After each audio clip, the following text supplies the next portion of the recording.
అటు పెడితే ఇక తెలంగాణ రాష్ట్ర ప్రజలారా మనం నిన్న మొన్నటి దాకా మొత్తుకున్నాం 5 లక్షల కోట్ల అప్పు. 5 లక్షలు కాదు, 6,71,000 కోట్ల అప్పు. 6,71,000 కోట్ల రూపాయలు అప్పు చేసి పెట్టిండు కేసీఆర్.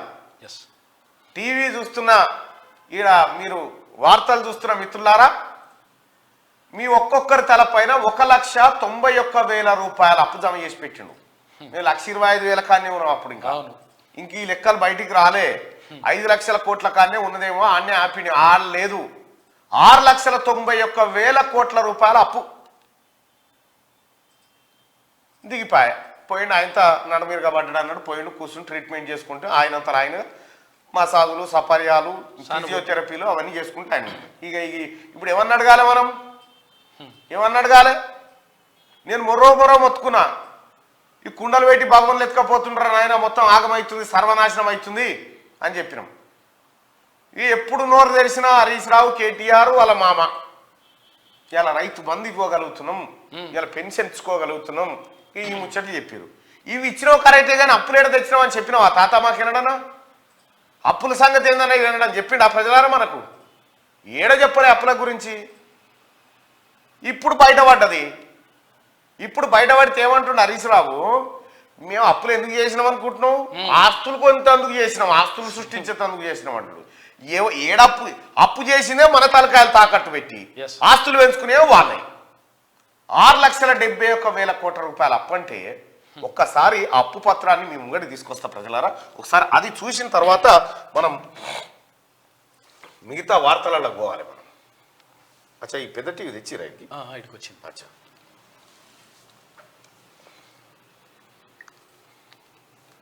ఎంత ప్రమాదకరమైన పరిస్థితిలోకి పోయిందంటే రాష్ట్రము, ఇక అది ఊహించలేమనుకోరాదు. ఇగో ఓపెన్ చేయి చలో.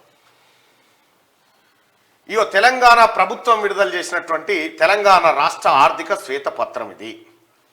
ఇక్కడ ప్రజలారా ఇవాళ ఒక 10 నిమిషాలు లేట్ అయినా సరే కానీ పక్కాగా తెలుసుకోవాలి. చాలా ఇంపార్టెంట్, ఇది చాలా ఇంపార్టెంట్. తెలంగాణ రాష్ట్ర ఏర్పాటు తర్వాత మొట్టమొదటి బడ్జెట్ను 2014 నవంబర్లో ప్రవేశపెట్టారు.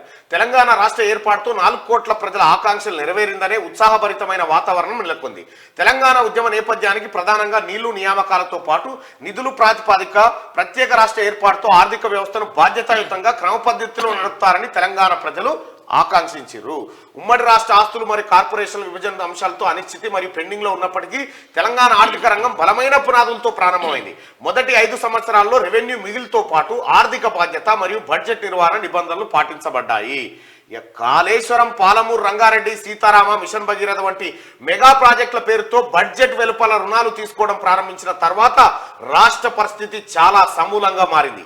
ఈ మెగా క్యాపిటల్ ఇంటెన్సివ్ ప్రాజెక్టులను చేపట్టడానికి అవసరమైన వనరులను సమీకరించడానికి స్పెషల్ పర్పస్ వెహికల్స్ ఇగో ఇదే మాయాజాలం సృష్టించబడ్డాయి. ద్రవ్య బాధ్యత మరియు బడ్జెట్ నిర్వహణ చట్టం 2020లో సవరించబడింది. తద్వారా రాష్ట్ర ప్రభుత్వం ఇచ్చే హామీల పరిమాణం రెవెన్యూ రాబడిలో 90% నుంచి 200% పెంచబడింది.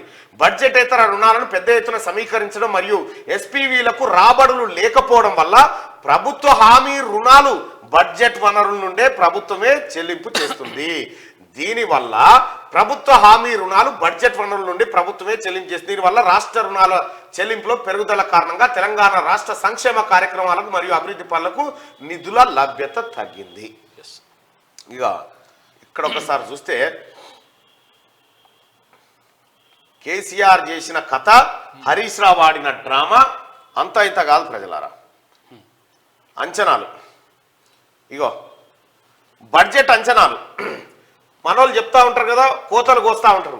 మనం అద్భుతమైన ప్రగతి సాధిస్తాను, నంబర్ 1 నంబర్ ఇట్లా కొడుతుంటారుగా. ఈ కొచ్చే సంగతి చూడండి. బడ్జెట్ అంచనాలు వాస్తవ్యం. 2014-15లో బడ్జెట్ ఎంత కేటాయించారు? 1,638 కోట్లు ఎస్టిమేట్ చేసిరు. ఖర్చు చేసింది ఎంత? 62,000 కోట్లు. పెట్టింది గింత, ఖర్చు చేసింది గింత. ఇగో ఇట్లా ఇట్లా ఇట్లా లెక్కలు తీసుకుంటూ వస్తే ఈ సంవత్సరంలో కూడా ఎంత బడ్జెట్ అన్నారు?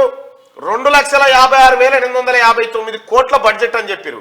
ఖర్చు పెట్టింది ఎంత? 2,04,085 కోట్లు. అంటే 79.5% మాత్రమే ఖర్చు పెట్టిర్రు. ఇది 2023-24 కూడా ఇది 51%. ఇగోంది ఇది ఇది ఇది 2023 ఈ ఏడాదిలో ఈ ఫైనాన్షియల్ ఇయర్ లో 51% ఖర్చు పెట్టారు. ఇక మనోళ్ళు ఖర్చు పెట్టుట్లా మనం నంబర్ 1 ఉన్నామని చెప్తారు కదా, నంబర్ 1 లేం లాస్ట్ కున్నాం చూడరు.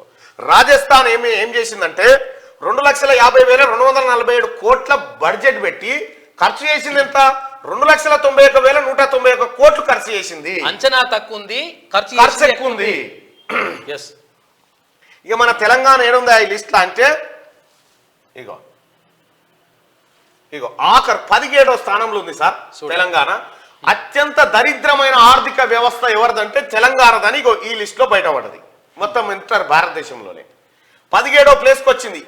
ఈ లెక్కలు మనకు ఎప్పుడు చెప్పలే బాతాల పోషెట్టి గ్యాంగ్. నంబర్ 1 ముచ్చట చెప్పారు మనకు. ఒకటే నంబర్ 1 అంటే ఈజీగా అర్థమైతే జనానికని. ఉమ్మడి ఆంధ్రప్రదేశ్ నుంచి 2004-05లో ఇగో 2014 వరకు మనకి ఎంత ఖర్చు పెట్టిరు, మనకేం కథ? 10,04,326 కోట్ల రూపాయలు తెలంగాణ కోసం కేటాయిస్తే, ఆ బడ్జెట్ కేటాయిస్తే అందులో 87% ఖర్చు చేసారు. ఉమ్మడి ఆంధ్రప్రదేశ్ కంటే చాలా తక్కువగా మన ఖర్చులు పెట్టుకుంటూ వచ్చిండు కేసీఆర్. ఎందుకంటే ఉంటే కదా అన్ని కాకి లెక్కలే. దీనికో 1000 కోట్లు అంటాడు, దీనికో 1000 కోట్లు అంటాడు, ఇచ్చేది లేదు సచ్చేది లేదు. అవి బీకినాయి. భారతదేశ ప్రభుత్వము కేటాయించిన దానికంటే ఎక్కువ ఖర్చు చేస్తూ వస్తా ఉంది. ఇవి గణాంకాలు. మనోడు ఖర్చు లేదు బీర్చు లేదు అంతా తటుకున్న మింగేతానికి వచ్చిపోయింది. ఇవి సర్కార్ లెక్కలే. ఈ లెక్కలు బయటకు వచ్చినాయిగా ఇప్పుడు శవన పడతలేదు వాళ్ళకు. ఇగో చూడ్రి, తెలంగాణ వాటా 1956 నుంచి 56-57 మధ్యలో తెలంగాణలో ఖర్చు పెట్టిన పైసలు ఎంత అంటే కంబైన్డ్ స్టేట్ లో 79 కోట్లు బడ్జెట్ అయ్యాల. 79 కోట్లే. అందులో తెలంగాణకు 33 కోట్ల రూపాయలు ఖర్చు చేశారు. ఈ రకంగా చేసుకుంటూ వస్తే ఇగో ఆఖరికి రాష్ట్రం విడిపోయే నాటికి 56,947 కోట్ల రూపాయలు మన వాటాగా ఖర్చు చేశారు. ఇక తెలంగాణ రాష్ట్రం ఏర్పడ్డ తర్వాత మన నిధులేనా, మన నీళ్ళేనా, మన నియామకాలేనా, దీన్ని పెట్టకాడ గోల్మాల్ గోవిందని చేసిండు కేసీఆర్. అయితే 2023-24 వరకు తెలంగాణ ప్రజలారా, తెలంగాణ రాష్ట్రం ఏర్పడ్డప్పుడు మిగులు బడ్జెట్తో ఇచ్చిరు. అప్పుడు రాష్ట్రానికి ఉన్న అప్పు 70,000 కోట్లు. ఈ 56 ఏళ్లలో చేసిన అప్పు 76,000 కోట్లే. 56 ఏళ్లలో ఇక కేసీఆర్ వచ్చిన తర్వాత ఏమైంది? యాక్చువల్గా ఒక అంచనా ప్రకారం ఎంత పెరగాలి అప్పు అంటే ఈ ఏడాది వరకు 3,89,673 కోట్లు చేరితే ఆరోగ్యకరంగా ఉన్నట్టు కట్టుకోవచ్చు. కానీ ఏం చేసింది కేసీఆర్? 5,16,881 కోట్లు అవుతుంది. ఇంకా ప్రభుత్వం హామీ ఇచ్చిన రుణాలను కలుపుకుంటే మొత్తం 6,12,343 కోట్లకు చేరుతుంది అని అంచనా అయితే మనోడు 6,71,000 కోట్ల రూపాయలకు తీసుకుపోయాడు. చూడిగా నేను మొర్రో మొత్తుకున్న కుండలు పెట్టి భాగవతులు ఎత్తుకపోతున్నాను ఆయన, మనకు తెలుస్తలేదు ఇది అని చెప్పి ఒక్కొక్క తలకాయ మీద 1,91,000 అప్పు ఒక్కొక్క తలకాయ మీద.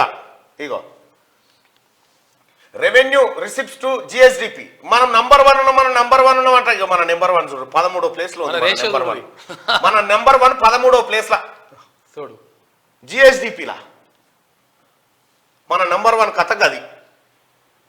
ఇక పరమానందే శిష్యు లెక్క కేసీఆర్ నెంబర్ 1 అనగానే కింద శిష్యులు నంబర్ 1 ఏంద్రా అంటే ఏమో కానీ నెంబర్ 1 సార్ అన్నాడు మేము అనాలని నంబర్ 1.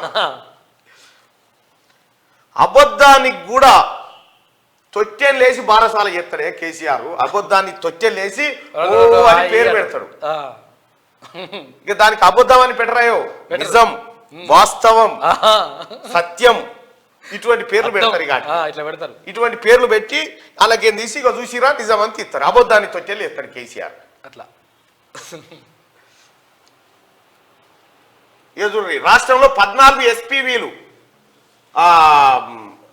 మరియు సంస్థలు ప్రభుత్వ హామీల ద్వారా 1,18,557 కోట్ల రుణాన్ని మొత్తం సేకరించి ఈ సంస్థలు రుణాన్ని తీర్చడానికి ఆదాయాన్ని కలిగి ఉన్నందున అవి అసలు వడ్డీని తిరిగి చెల్లించగలవు. నేటికి ఈ కేటగిరీలో మొత్తం బకాయిలు 95,442 కోట్ల రూపాయలు ఉన్నాయి. ఇక గమ్మత్ విషయం ఏంటంటే ఇగో కేసీఆర్ చేసుకొచ్చిన అప్పాయ చూడు సార్ 6,71,757 కోట్ల రూపాయలు అప్పు చేసిండు. FRBM లోన్లు తే ఉర్తనే ఉంటాడుగా నెల నెలకు తే అప్పుదే దానికి కార్పొరేషన్ అంటే పేరు పెట్టిండు. కొత్త కార్పొరేషన్లు కార్పొరేషన్. అయితే ఇప్పుడు ఏం చేసిండు మనకేం చెప్పారు? కాళేశ్వరం ద్వారా 1 కోటి ఎకరాలకు నీళ్లు బారి 1 కోటి వేలు 100 వచ్చేది తేలింది. ఎంత ఆయకట్టు పెరిగిందా అని అంటే ఏడ నీళ్ళే ఇయ్యలే, అవో ఇవో SRSP అవి ఇవో పెరిగినాయి అంతే తప్ప కానీ కాళేశ్వరంతో ఏడ 1 ఎకరం బారలే. అందులో వాళ్ళ హరీష్ రావు లెక్కల ప్రకారమే, కేసీఆర్ లెక్కల ప్రకారమే కాళేశ్వరంతో అదనపు ఆయకట్టు 1,00,000 ఎకరాలు వచ్చిందట. 1,00,000 కోట్లు ఖర్చు పెడితే 1,00,000 ఎకరాలు వచ్చిందట. 600 కోట్లు ఖర్చు పెడితే నాగార్జున సాగర్ కాంగ్రెస్ పార్టీ గతంలో ప్రభుత్వంలో నెహ్రూ జవహర్లాల్ నెహ్రూ 600 కోట్లు ఖర్చు పెడితే ఎన్ని లక్షల ఎకరాలు మారుతుంది కదా? 1,00,000 కోట్లకు 1,00,000 ఎకరాలట. వామ్మో ఇది ఎక్కడ? ₹1 కోటి ఎకరా నీళ్ళు వాడుతుంది. 1 కోటి రూపాయలకి ఎకరా నీళ్ళు పోస్తందుకు ₹1 కోటి ఎకరా. ఓ బోరేసుకుంటే ఇంత మోసం కేసీఆర్ది. నేను అందుకే మొత్తుకుంటా ఉన్నా. చిన్నాభిన్నం చేసిండు, కుక్కకు పెత్తనం అప్ప చెప్తే కుండలు వాళ్ళకి వచ్చినట్టు చేసిండు కేసీఆర్. ఇలా కుండల పొచ్చలు తీస్తా ఉంటే మొత్తం లెక్కలు వస్తా ఉన్నాయి. ఇక చూసుకో, గవర్నమెంట్ గ్యారంటీ ఏదానికి? Kaleshwaram corporation, mission Bhagiratha corporation, mission Kakatiya corporation పెట్టిండు. కార్పొరేషన్ ఎందుకు పెట్టిండంటే, కార్పొరేషన్ అంటే ఏంటంటే అవి బ్యాంకుల దగ్గర అప్పులు తెచ్చుకుంటాయి. ఆ అప్పులకు మా జమనాతు, అట్లా సర్కార్ది జమనాతు, మీరు అప్పులు ఇచ్చేరి అని చెప్పి మెల్లగా ఆ కార్పొరేషన్లో ఎవరు ఉంటాడు? మళ్ళీ ఈయననే ఉండి అప్పులు దేంగనే తటా మింగిరు. మరి ఎట్లా కడతావా అప్పులు అంటే బ్యాంకులకు ఏం చెప్పిండు ఎరికేనా? వీళ్ళంతా కలిసి, ఈ దొంగల ముఠా కలిసి, గత పాలకులు కలిసి ఏం చేసి ఎరికేనా? కాళేశ్వరం నీళ్లు పారించడం ద్వారా మనకు 5,000 కోట్ల రూపాయలు అంటే రైతులకు నీళ్లు అమ్ముతామని చెప్పారు. రైతులకు నీళ్ళు అమ్ముతాం, తాగునీటికి నీళ్ళు అమ్ముతాం, ఇండస్ట్రీ వాళ్ళకి నీళ్ళు అమ్ముతాం. ఇట్లా నీళ్ళు అమ్మితే వాళ్ళకు ఏడాది 10,000 కోట్లు వస్తాయి. ఆ 10,000 కోట్లతో మీ అప్పు కట్టేస్తారు. మొన్న నల్లే ఎన్నడో అన్నాడు అనగా కాళేశ్వరం అప్పు ఎప్పుడో తీరిపోయింది అని వట్టిగానే, ఎప్పుడో తీరిపోయింది. తీరుడు కాదు కదా, ఇంకా కాళేశ్వరం పూర్తి కాలే. మనకు నీళ్ళు అమ్ముతారట.